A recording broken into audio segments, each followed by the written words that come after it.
I come from a scientific forestry background and also agriculture. Most of the things we read were based on the Western experience. Be it the soil science, which comes from Germany, with the forestry comes from Germany, agriculture coming from US. But once we go to field, you get humbled. Like right now, I'm working in Nagaland and I see the tribals, the way they manage the trees, the way they prune the tree, they train the trees. You'll be amazed. No horticulturist, no forester can do that. The 2011 census shows that India is home to 700 tribal groups, representing around 104 million people. India's rural population, on the other hand, accounts for around 850 million people. Together, indigenous people and rural communities live and work with nature every day, and across the world, they steward over 80% of the planet's remaining biodiversity. This was recognized by the 26th United Nations Climate Change Conference, or COP26, in 2021, where for the first time, they were promised $1.7 billion in funding to preserve the world's tropical forests. The knowledge sits with the community. Pranab Chaudhary is the director of the Baitarani Initiative, an NGO based in Orissa. He's talking about the kind of knowledge he's seen amongst the tribal communities he works with. So here people know where the product are, they know how to regenerate it, they know how to harvest it. So you have to work with them. But these communities face a multitude of challenges. Their lives and livelihoods are intimately connected with the health of ecosystems, many of which are degrading rapidly due to deforestation, mining, and industrial agriculture. Today, they pay the highest price for climate change. Most important thing is you have to respect them, you have to trust them, which is missing in many of the forestry paradigms. Nature-based solutions align with age-old approaches that value the critical link between conservation, biodiversity restoration, and communities and their livelihoods. But can NBS support sustainable business practices while also restoring ecosystems and generating livelihoods in an equitable way? And can we do this in a way that ensures balance, consent, collaboration, and mutual learning with local communities?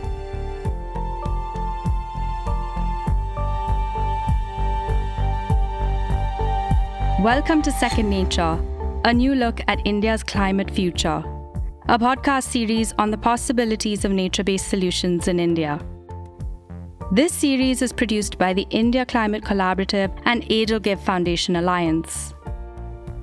In this 6-part series, we speak to practitioners, experts, leaders from the private sector, and funders to learn how nature-based solutions can play a role in the goals that lie ahead of us: climate action, community resilience, resource security, and biodiversity conservation.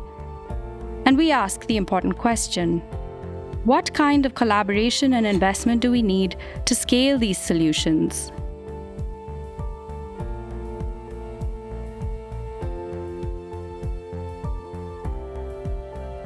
In this episode, we explore 2 examples of community-focused nature-based solutions from the states of Orissa and Andhra Pradesh.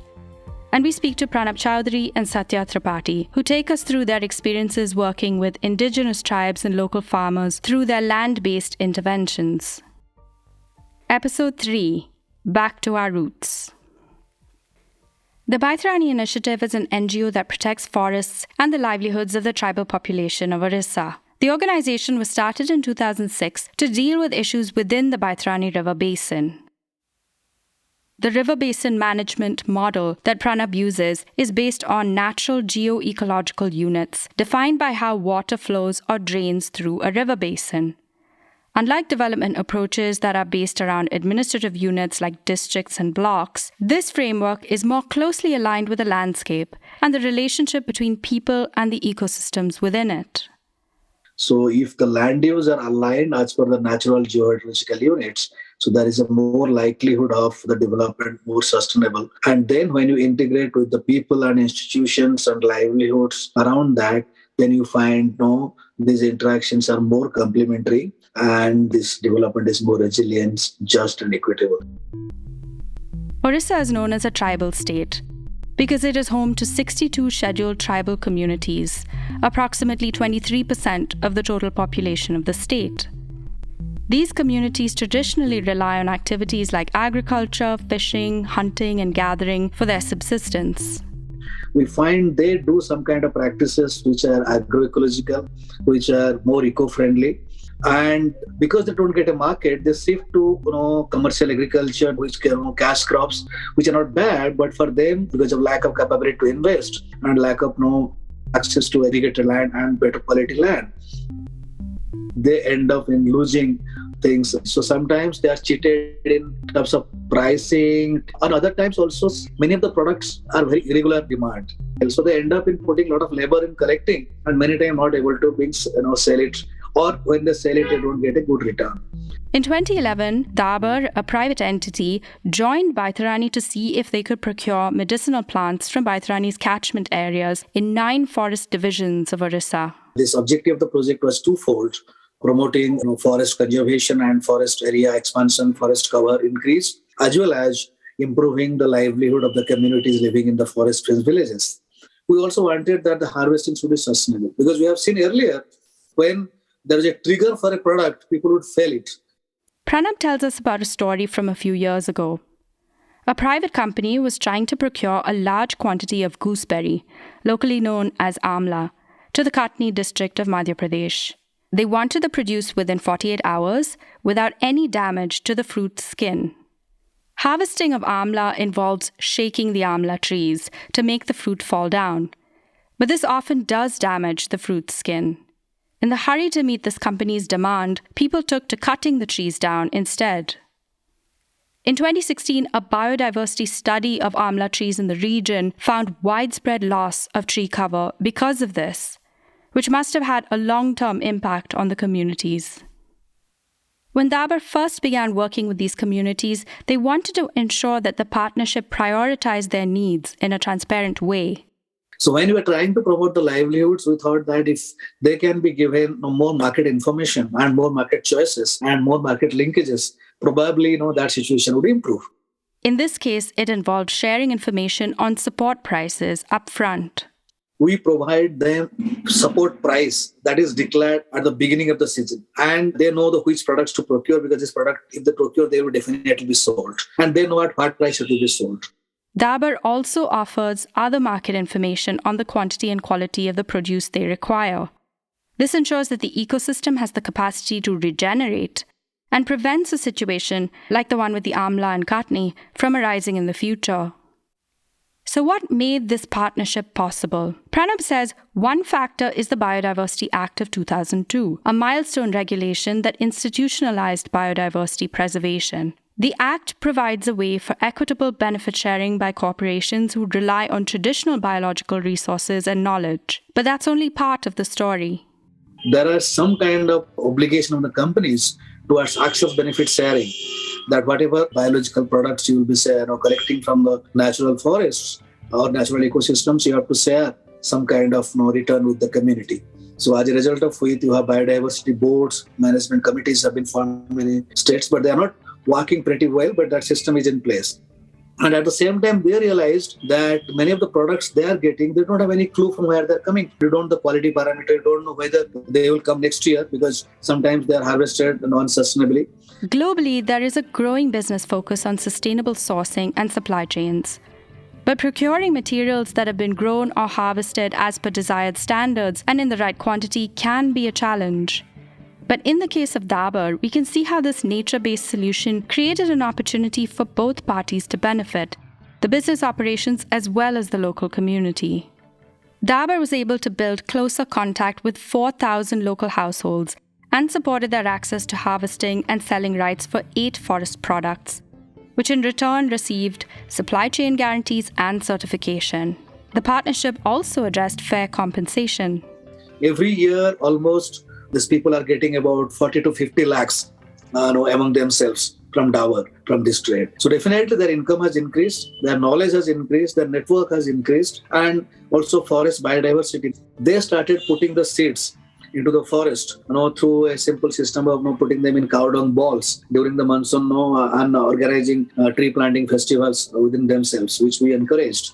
And that also lead to, it is leading to more regeneration coming in. And Dabur is telling that they are getting the best quality produce. from these people, if when they compare with the other produce they're getting in the market. Still, it is a very small percentage of the Dabur's whole procurement, but Dabur is keen to continue. One other aspect of the program is its extended partnership with the State Medicinal Plants Board and the Forest Department of Orissa, which helped them access the certifications they needed to transport their produce across state borders. The central pivot of interventions like these is trust. They have to work in the interests of the communities they partner with. This system, if you really work closely with community and develop a institutional architecture, bring in transparency, which is very important. Bring in transparency about quality parameters, about payment structure, about principles of sustainable harvesting. In addition to transparency, developing better frameworks and certification can help grow this ecosystem. This is especially true for wild collection, which cannot compete with cultivation and the standardization inherent in chemically treated products. And Pranab says that certification can help communities like these a great deal. If we don't create a good market for wild collections through some kind of certification, there will be a challenge in furthering that.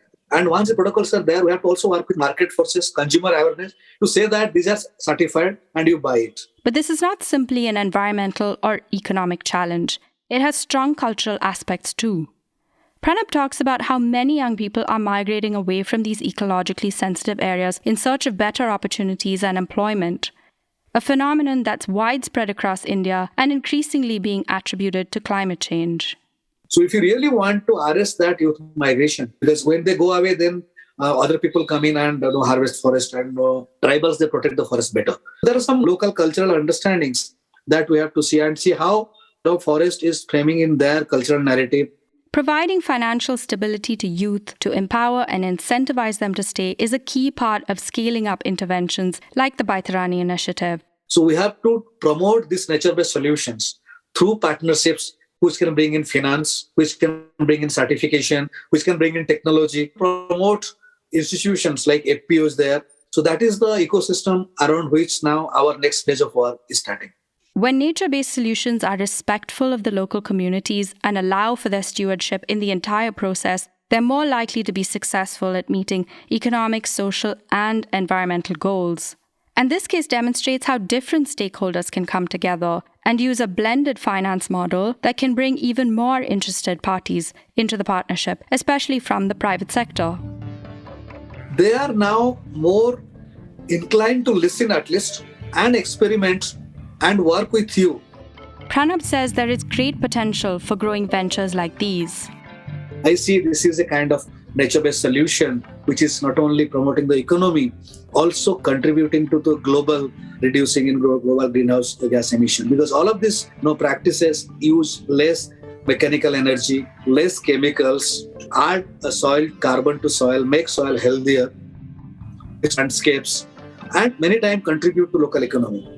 We have to add to that local culture and societal collectivization, societal participation. So when we see that this triple bottom line along with culture is addressed, doing something which is good for the economy and good for the earth and good for the people.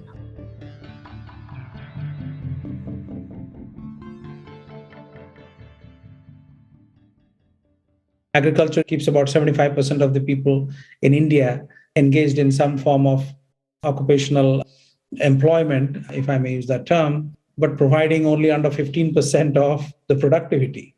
And that can't be good. And so we really need to change that. And that hides the story. It's not just statistic about 75% and 15%. The story is really about people putting in all that efforts and hardly making any returns. So if that changes, and that's what we are seeing in Andhra Pradesh.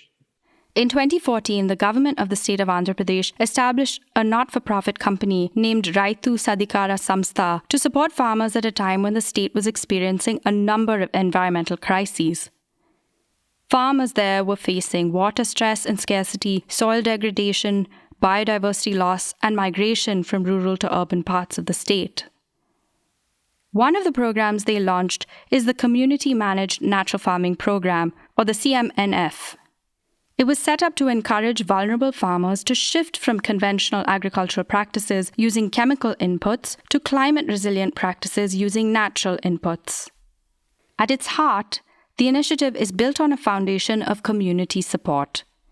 In Andhra Pradesh, the program trained farmers to adopt ecologically sustainable practices on their land, such as seed inoculants made from cow dung and urine. They also trained them on techniques like mulching and soil aeration, vermicompost, and natural pest management. But they were supported by the extensive network of women's self-help groups, SHGs. These SHGs were critical to the success of the program because they were able to effectively support the farmers by providing and selling a number of farming inputs. By integrating large-scale training, farmer empowerment, and leveraging the extensive SHG network, it has turned the program into a veritable community movement. The program now works in 13 districts with 3.5 lakh farmers on 260,000 hectares of land. The Andhra Pradesh program is one of the largest globally, and it has inspired a number of similar initiatives in Africa and other parts of the world. And their target is to get to the entire 7 million farmers in the state, roughly 5 million farmers and 2 million very poor people whom the government is giving about 1/10 of an acre of a land to do some agriculture so that improves their nutrition. Satya Tripathi works with the Global Alliance for a Sustainable Planet and is also the chairperson of the Sustainable India Finance Facility, which is a partnership between the United Nations Environment Programme, the World Agroforestry Centre, and BNP Paribas. It aims to leverage private finance for public good in India. The Sustainable India Finance Facility works with the Andhra Pradesh government to support the community-managed natural farming program. What we have seen now with solid evidence that farmers are saving anywhere between 30 to 50% water with natural farming, because chemical farming is thirsty. You need water to synthesize all those chemicals. Plants need that. With natural farming, they don't need as much water, which basically means in the bore wells, you are pumping maybe 50% less time, which means 50% saving of electricity, which means 50% saving of subsidies. The inputs used in natural farming are on average 80% cheaper than chemical inputs. And the yields have gone up. And these are independent, verified data. This is not government data I am quoting. Anywhere between 28% to 200%. That's extraordinary by any standards. The farmers are seeing improvements in yield, soil health, seed diversity, quality of produce, household food autonomy, income, and health. Most reported lower farm expenses and need for credit, which is a major problem that plagues Indian farmers. But a lot of experts say that getting to these measures of success, such as improvements in yield, takes time, which is why it's so important to support farmers through this transition.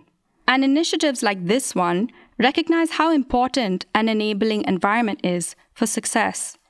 Satya also talks about the benefits of natural farming practices in building resilience and capturing carbon. Agriculture is about 500 million tons of CO2 emissions annually. It's about 460 now, but in the current growth path, it will be 500 by 2030.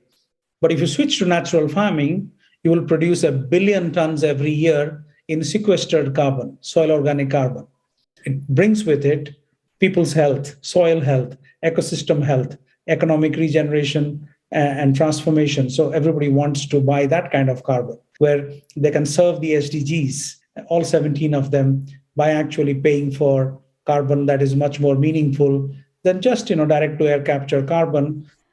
One of the biggest challenges the program has faced is resistance to the idea that natural farming can bring yields. The dominant model taught in most agricultural sciences programs is still driven by the legacy of the Green Revolution, based on excessive use of agrochemicals and over-extraction of water for irrigation. And it is these principles that often find their way into agricultural policy.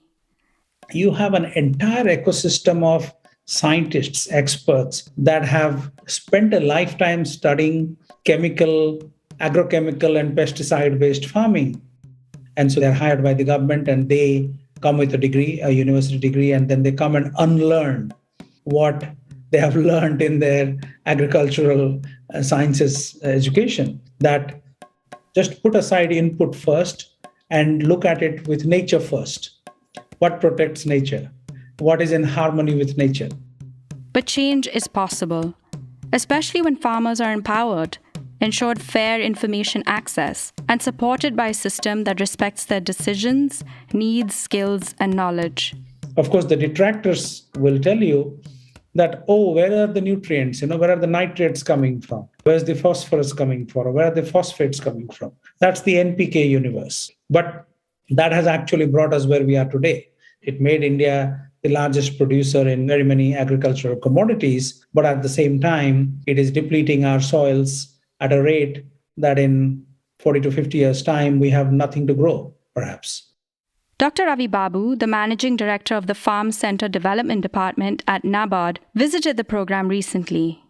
When I interacted with the farmers, the way they transformed, for example, in the low rainfall area of Anantapur district, when we visited field, the neighboring farmers who did not take up natural farming, they are waiting for rains for cultivation of the fields, whereas the farmers who are practicing natural farming, they are having green farms integrated with trees, that too fodder trees.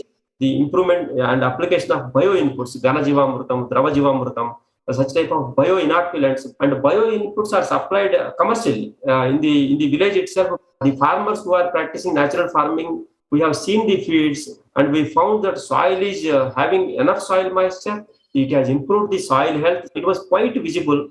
So how did these projects get funded? In Orissa, JICA, or the Japan International Cooperation Agency, is the international microfinance partner. A revolving fund was created to support the tribal villages under this program. Sometimes the revolving fund may shrink in a given year, and Baitarani is forced to work with banks or find alternative channels that cannot entirely make up the difference. Though the scale of energy is still low, many times we get some problem with forest department, local leadership in getting the fund in time. Although the producers on the ground have seen a significant improvement in returns since Baitarani's intervention, Pranab believes there's room for more. Though it is currently better to their opportunity cost of labor or what other people are getting in that area. So in that way, the impact is comparatively better. But if you look at absolute term, it is still not much. And when it comes to scaling up, the returns to the producer are still low. One way in which Baitarani is trying to address this is by encouraging Dabur to diversify and expand the range of products they procure, thereby helping communities increase their incomes without leading to over-extraction. However, financing is still a challenge, and more funding is required if initiatives like these are to see impacts at greater scale. In Andhra Pradesh, the community-managed natural farming project is government-funded through direct cash benefits to farmers that incentivize them to switch to natural farming. A partnership ecosystem was also built to bring in more international organizations like KfW, the German Development Bank, and philanthropies like the Azim Premji Foundation. Dr. Ravi Babu tells us about the funding role that the Azim Premji Foundation played in the project. A unique approach has been seen in these project areas, both in Srikakulam and Anantapur. Whatever grant supports were there, they are meant for promoting business units and enterprise mode. These funds are used for training the entrepreneurs or the self-help groups or FPOs, farmer producer organizations. These funds also go into setting up seed supply units, bio-input resource centers, and other such business units. Building this kind of capacity is key to scaling up interventions like these. And as Pranab says, a key enabler for financial partnerships is the understanding of local needs and of the people the finance aims to reach. The knowledge sits with the community. So here people know where the product are, they know how to regenerate it, they know how to harvest it. So you have to work with them. So the scalability lies in working with the community around forest products. Perhaps what we don't appreciate enough are the domino effects that good nature-based solutions can have on our ecosystems. These are not always captured in program reports, as they often lie outside the narrow impact assessments and timeframes that aim to measure livelihoods and economic productivity. In the adaptation space, this will actually save us, save our food systems, build our food security, regenerate our ecosystems, bring back water levels, the groundwater, and we are already seeing the signs of birds nesting in agricultural fields. Bees are coming back on their own, which is extraordinary. And these are indicator species, they perish the moment you start using the chemicals, or to be precise, neonicotinoids, which doesn't happen now, so they are all coming back. Earthworms are coming back, millipedes are coming back, centipedes are coming back. So it's working, and we need to, instead of disparaging natural farming, we need to look at it and look at the evidence and say, wow, this works. In our next episode, we look at the role of policy and government. How do we collaborate with government to scale nature-based solutions? Thanks to Satya Tripathi, Pranab Chaudhary, and Dr. Ravi Babu. This podcast is produced by the India Climate Collaborative Edelgive Foundation Alliance. For more information on the India Climate Collaborative and its work on nature-based solutions, or to read a copy of the report, please visit indiaclimatecollaborative.org. You can also follow the ICC on LinkedIn at India Climate Collaborative.